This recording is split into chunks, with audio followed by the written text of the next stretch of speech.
didn't seem to work.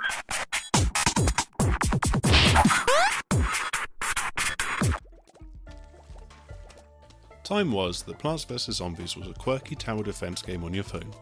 Actually, it still is, but these sentient plants and shambling zombies have got bigger plans for your gaming time. Coming out on Xbox One and Xbox 360 this week, with a PC release soon and maybe some other console releases in the near future, Plants vs Zombies Garden Warfare's got 3D graphics and lets you play as a zombie. It's also not so much about tapping away on the screen anymore. Instead, it's now got 2-player split screen or 4-player online co-op horde mode, which really allows some of those tower defense roots to show through. This then lives alongside a 24-player online multiplayer mode, where you can play as the defending plants or the attacking zombies in a fight for victory. I sat down with Gary Clay, Senior Franchise Marketing Manager from PopCap Games, to ask him a few questions about the game. So, Plants vs Zombies is more traditionally a smartphone or tablet game. How are you trying to bridge that gap between that market and the one that owns and plays on consoles and enjoys online shooters? Yeah, it's a good question. With Plants vs Zombies Garden Warfare, we really tried to make it an accessible experience, but something that's very deep, that has a lot of depth for the core player. So one of the key things that we work on with all of our Plants vs Zombies games is focusing on 3 key pillars. So the first pillar is humour, which I think we've done well in this game. You know, there's some hilarious stuff right down to sound effects. The other one is accessibility, so it's easy to pick up and play.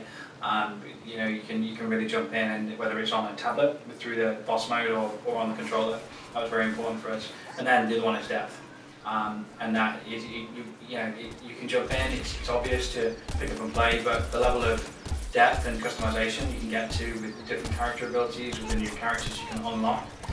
With the combinations of characters working together, is really key for us. So we do want to make it accessible for those guys that have never played a PvZ game before. We also want to make it accessible for guys that are focused on playing PvZ on tablet. And that's where things like boss mode jump in. If you played a PvZ game, you'd be able to jump in right away on a console with boss mode. Do you feel that it could be the traditional or core gamer who ends up being the kind of grassroots for this game? Honestly, it's anyone that is a fan of action gaming. You know, this franchise for us is our homage to our favourite action games. You know, you'll find that across things like Battlefield, but you'll see things like from the Mass Effect series. You know, it's not necessarily focused on people who are only fans of shooters. You know, it's focused on people that really like that hyper-polished action experience that you'll get.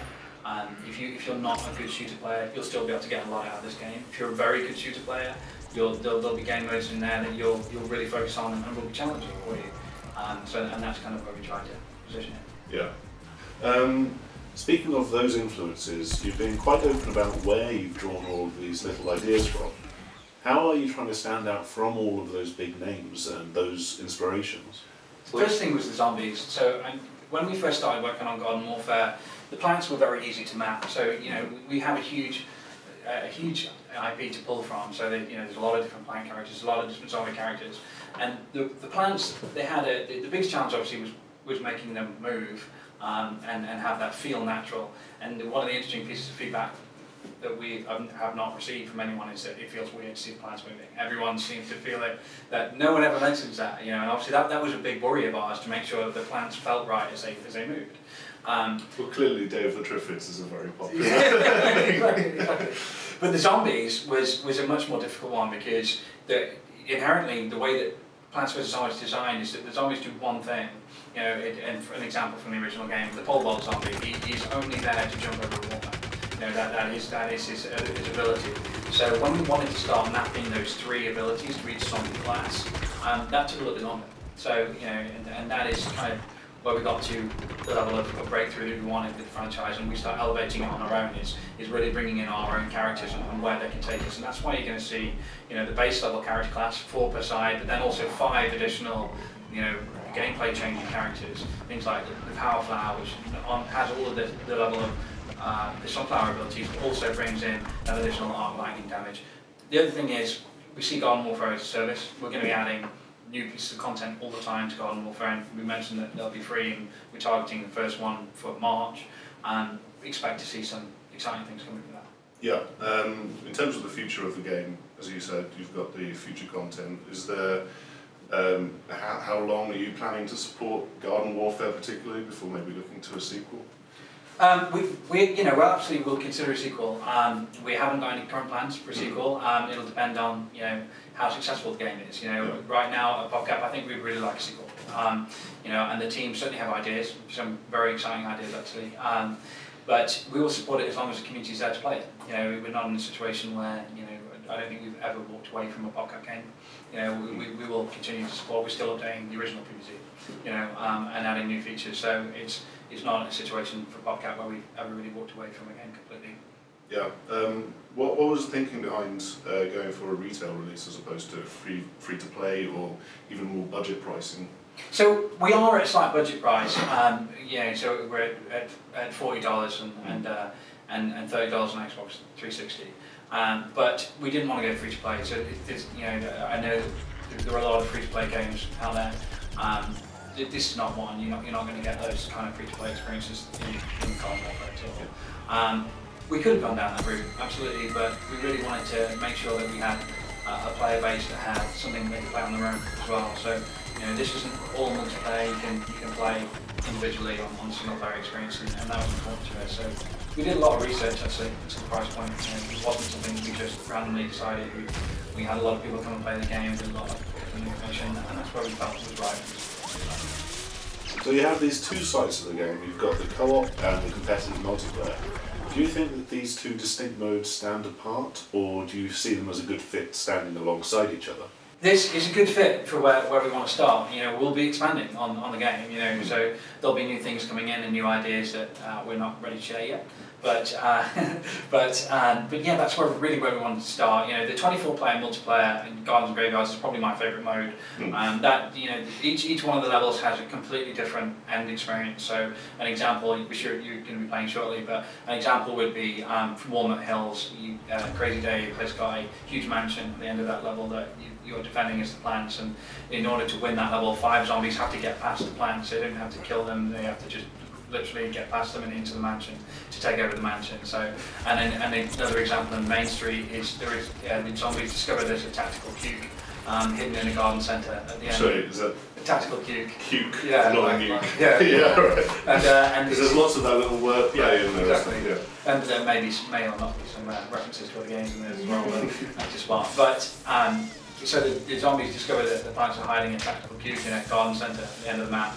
You need to plant 4 G4 bombs to stop it from going off. So there's all different experiences at the end of those games. Yeah, there's that. I think you described it as a cross between Battlefields Rush and Conquest. Correct. Yeah. Yeah. How have you merged these two games? So it works in the way that in Conquest you're capturing the different stations, and so this is all zombies are always attacking, plants are always defending. That is a key pillar of the IP. So plants are going to be better at defense, zombies are going to be better at attacking. So you play one round as the zombies, one round as the plants. The zombies need to get into an area similar to Conquest and hold that base with as many people as they can in that area. That's going to speed up. But it's similar to Rush in the way that once you take that objective, the map is going to move on to a whole different area.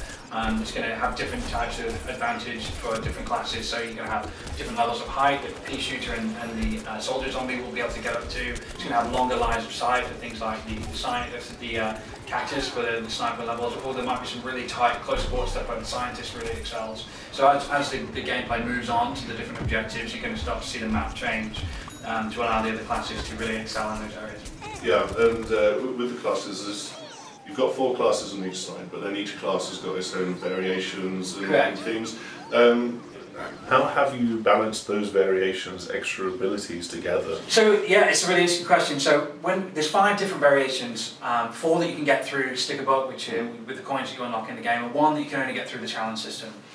So when you get to a higher level character, you will unlock that final character. So you get all the normal core abilities for the class, but then you get something additional. So it will go back to Power Flower again. In fact, let's go to Future Characters, probably my favourite one. Future Characters is sent back in the future, obviously, and to protect the plants. And he has a 3-phase charge ability, so you can hold down the trigger, and the longer you hold it down, the more damage it will do. It charges up to a maximum damage of 100 with a hit, which guarantees a critical hit. So if you hit someone with that damage, it's usually always going to kill them. But you're offset by the Future Characters has a reduced amount of health. So you're always going to have an additional offensive capability, but you'll have a limitation as well, which might be a health, or it might be just a slower character, it might be that their health is reduced, and there's all those different elements. The skill and the interesting part is when you start chaining those classes together with other teammates. So for instance, if you were playing as the ISP, and I was playing as Future Characters, you would be able to, your special ability as the ISP would be the ability to slow people down.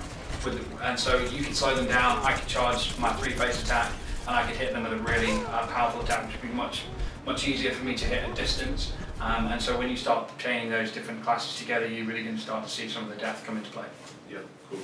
Then finally, just to clarify, one point with regards to the sticker book, is unlocking these something that's based purely on the points that you earn in-game, or will microtransactions be part of a way of an avenue for the sticker books to be bought with real money? Yeah, absolutely.